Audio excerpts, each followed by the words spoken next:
Hey hello, get ready with me. এটা আমি আগে কখনো করিনি, এটা ফার্স্ট টাইম তোমাদের সাথে শেয়ার করছি। আজকে আমার জন্য একটা খুব স্পেশাল দিন। তো আমি এই যে ব্লগটা করছি এটা তোমরা দেখলেই পরে বুঝতে পারবে স্পেশাল দিনটা ঠিক কী। তো আমি ময়শ্চারাইজার লাগিয়ে নিয়েছি অ্যান্ড সানস্ক্রিন, আমার যেহেতু এটা ডে টাইমে বেরোনোর ছিল, আমি এটা কখনো মিস করি না। আর এই যে স্ক্রিনে আমি একটা কথা বলছি না ভিডিও করতে করতে, অ্যাকচুয়ালি ওটা আমি মায়ের সাথে কথা বলছি। প্রচুর ভিডিও করার সময় মা আমাকে পেছন থেকে প্রচুর কথা বলায়, প্রচুর কথা জিজ্ঞেস করে। তো সেটা আলাদা ব্যাপার, সেটা করতে করতেই আমি ভাবলাম ভিডিওটা করি। সানস্ক্রিন তোমরাও কখনো মিস করো না, সেটা ডে টাইম হোক ইভিনিং টাইম হোক। দেখো আমার স্কিনেও কিন্তু প্রচুর প্রবলেমস রয়েছে। আর বেরোনোর সময় আমি খুব বেশি মেকআপ আমি একদম মানে হেভি লাউড মেকআপ কখনো পছন্দ করি না। তাই আমার সবসময় পছন্দের হচ্ছে বিভিন্ন রকমের বিবি ক্রিম, সিসি ক্রিম। তো আজকে আমি যেটা ভাবলাম যে মার্সের এই বিবি ক্রিমটা খুব পছন্দের, আমার বেশ কিছুদিন ধরে এটা ভীষণ একটা পছন্দের বিবি ক্রিম হয়ে দাঁড়িয়েছে। তো আমি সেটাই অ্যাপ্লাই করলাম। আর একদম এই গরম যে ওয়েদারটা রয়েছে না, সেটা ভীষণ চিটচিটে একটা গরম। তো হেভি মেকআপ করলে দিনের বেলা খুব লাউড দেখতে লাগে। তো এটা আমার একদম পছন্দ না, একদম স্কিন লাইক ফিল হবে এরম মেকআপ আমার খুব পছন্দ। নিজের পার্সোনাল ক্ষেত্রে তো এরমই মেকআপ করি। তো যাই হোক, এই বিবি ক্রিমটা লাগানোর পর একটা বেশ ফিল গুড ব্যাপার আছে। তারপর যেটা মেন জিনিস একটু মেকআপে ইউজ করি সেটা হচ্ছে ব্লাশ। এটা বেসিক্যালি সুইস বিউটির একটা লিপ অ্যান্ড চিক টিন্ট যেগুলো, সেগুলো। কালারটা আমার এক্স্যাক্টলি মনে পড়ছে না, তবে আমি কালারটা, তোমরা যদি চাও আমার মতো যাদের স্কিন টোন, তারা এই যে কালার যেটা আমি অ্যাপ্লাই করছি, এটা ভীষণ ন্যাচারাল একটা ফিনিশ দেয়। এটা ইউজ করতে মানে তোমরা অনায়াসে এটাকে ইউজ করতে পারো। এটা আমার এভরিডে বলতে পারো লিপ টিন্টের কাজ করে। একটা সুন্দর একটা মভ টাইপের একটা কালার আসে এটা ইউজ করলে। তো এটা আমি ব্লাশ হিসেবেও ইউজ করি। এই দেখো, তোমাদেরকে আমি ফিনিশটা দেখাচ্ছি, একদম ন্যাচারাল। কোনো মেকআপের মানে মনে হয় না যে খুব হেভি মেকআপ করা দিনের বেলা। এরপর আমার না একটু আইব্রোতে আমি আইব্রোটায় খুঁতখুঁতে, আমার অনেক দিন ধরে আইব্রোটা খুব পাতলা করে ফেলেছে যেখানে প্লাক করি। তো আমি বিশেষ আইব্রোটাও সেট করিনি, অ্যাকচুয়ালি ভুলেও গেছিলাম, প্লাক করতেও ভুলে গেছিলাম। তো হালকা একটু টাচ আপ করে আইব্রো আমার ডান। আইব্রো খুব বেশি লাইন করা বা কনসিলার দিয়ে একদম সেট করা, এগুলো ব্রাইডাল বা রিসেপশন এই ধরনের মেকআপেই ভাল লাগে। এভরিডে মেকআপের জন্য না, একদম এগুলো মানে আমি তো করি না, আমি কখনোই করি না। এবার বাদবাকি ছিল মেকআপটাকে সেট করা। আমি যে পাউডারটা ইউজ করেছি এখানে, সেটিং পাউডার, সেটাও কিন্তু মার্সের যে প্রোডাক্টগুলো এভরিডে, তোমরা যদি বাজেট ফ্রেন্ডলির মধ্যে মেকআপ প্রোডাক্ট চাও, তাহলে আমি বলবো এই মার্সের এই বিবি ক্রিম বা সেটিং স্প্রে, সেটিং পাউডার, এগুলো ইউজ করতে পারো, খুব ভালো। এরপর আমি যেটা ইউজ করেছি সেটা হচ্ছে একটা কম্প্যাক্ট, পিএসির একটা কম্প্যাক্ট, ওটা ইউজ করে নিয়েছি ফর এভরিথিং সেটিংয়ের জন্য, একদম একটা ন্যাচারাল ফিনিশ আসবে বলে। তারপর যেটা মেন আমার যেটা খুব পছন্দের সেটা হচ্ছে কাজল। আমি কাজল ছাড়া বিশেষ খুব বেশি বেরোই না, এটা আমার খুব পছন্দের। মানে কাজলটা আমার অল টাইম লাগবে। সেটা আমার ওয়েস্টার্নের সাথে হয়তো একটু অন্য রকম ক্যারি করি। তো আজকে যেহেতু ইন্ডিয়ান পরবো, শাড়ি পরছি, তাই আমি মেকআপটা একদম, কাজলটাও যেভাবে মেকআপ বা কাজল যেগুলো অ্যাপ্লাই করেছি সেগুলো দেখো, সেগুলো তোমাদের কাছে এটা শিখতে পারো। আমি হাত দিয়েই পুরো মেকআপটা প্রায় কমপ্লিট করে ফেলেছি।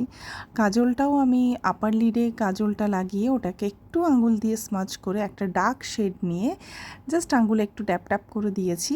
অ্যান্ড ব্রাশের কাজটা আমি বলতে গেলে করিই না।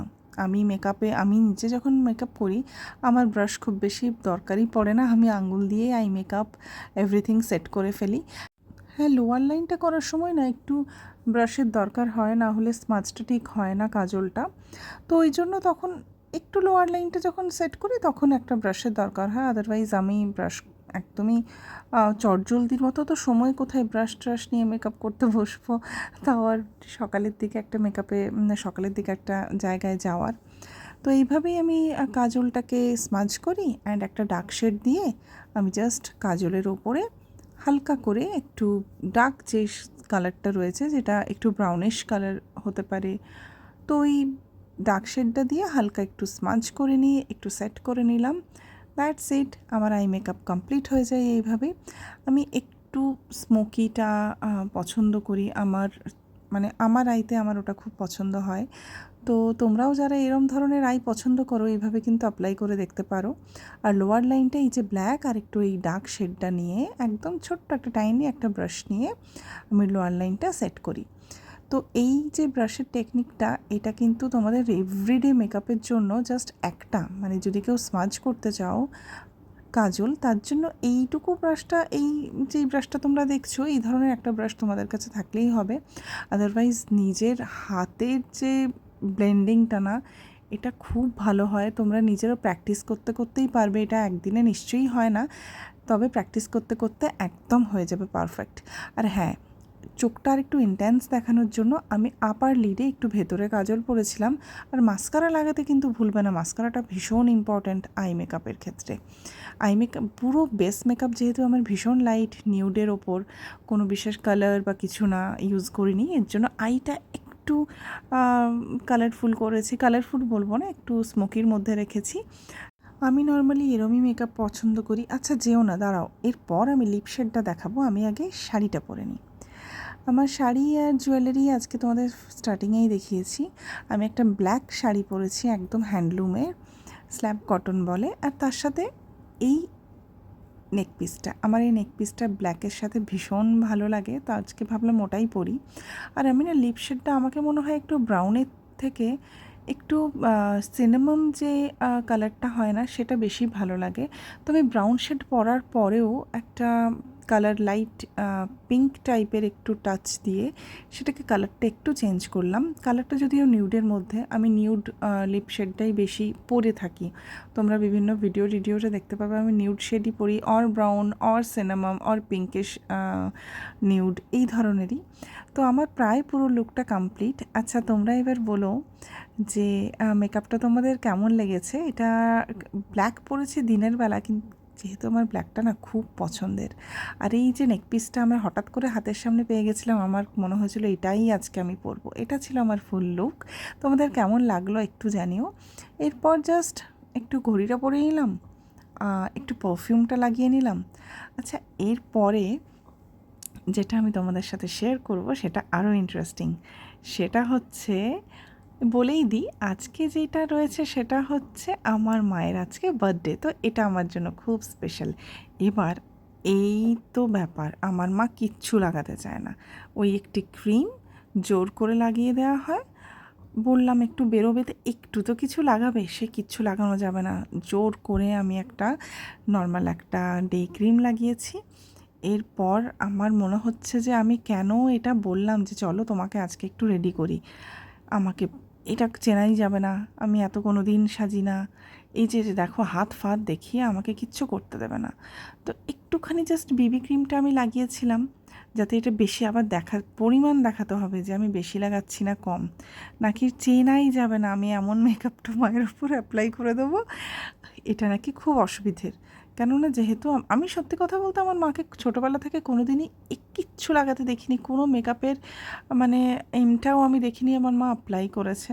তো তার মেয়ে যেহেতু মেকআপ আর্টিস্ট, একটু তো করতে হবে না, আমি তো একটু রেডি করতে আমারও মনে হয় যে আমার মাকে একটু রেডি করি, সবাইকেই তো রেডি করি। আচ্ছা মায়ের খুব পছন্দ হয়েছে। এবার মাকেও বললাম যে এটা আমার মায়ের খুব পছন্দের পারফিউম, ভীষণ পছন্দের। যেখানেই যাবে অন্য কিছু মুখে অ্যাপ্লাই করুক না করুক কোনো ক্রিম, কিন্তু পারফিউম অ্যাপ্লাই করে। এটা হচ্ছে আমার আর আমার মায়ের আজকে লুক। তোমাদের কেমন লাগছে জানিও। আমার খুব ভালো লেগেছে যে আমি অনেক দিন পর আমার মাকে নিয়ে বেরোচ্ছি, আজকে লাঞ্চে গেছিলাম। এরপর আমি কোথায় যাচ্ছি সেটা তো আমাদের ডিটেলস দিচ্ছি। অনেক কিছু বলছে, ভাবছে যে ভিডিও হচ্ছে, কিন্তু আসলে হচ্ছিল না। আমি এগুলো সব মিউট করে পরে আমি এগুলোকে ভয়েস দিয়েছি। আমি গেছিলাম আজকে লাঞ্চ নিয়ে বাবু কালচারে। বাবু কালচারের অনেকেই তোমরা গেছো হয়তো, বা যারা যাওনি তারা কিন্তু ভিজিট করতে পারো। খুব সুন্দর অ্যাম্বিয়েন্স অ্যান্ড ওদের ফুড বিহেভিয়ার, স্টাফ বিহেভিয়ার আমার খুব ভালো লেগেছে। আমি এটা নিয়ে 2-3 বার গেছি। এটা মনে হয় আমার third time or fourth time. এটা বার্থডে বলে আজকে আমি স্পেশাল থালিটা আমার মায়ের জন্য মানে অর্ডার করেছিলাম। সেটা হচ্ছে ইলিশ থালি। তো এতগুলো খাওয়া তো অসম্ভব ব্যাপার ছিল মায়ের জন্য। তো আমি আর এটা বলে দিই, এটা কিন্তু শেয়ারেবল, তোমরা কিন্তু শেয়ার করেও খেতে পারো। খুব ভালো ছিল ফুড কোয়ালিটি অ্যান্ড অল। মা তো খুব খুশি ছিল, ভাবছিল এত কি করে খাবো। এই ছিল আজকে পুরো দিনটা। চলো আবার আর একটা নতুন ব্লগে দেখা হবে।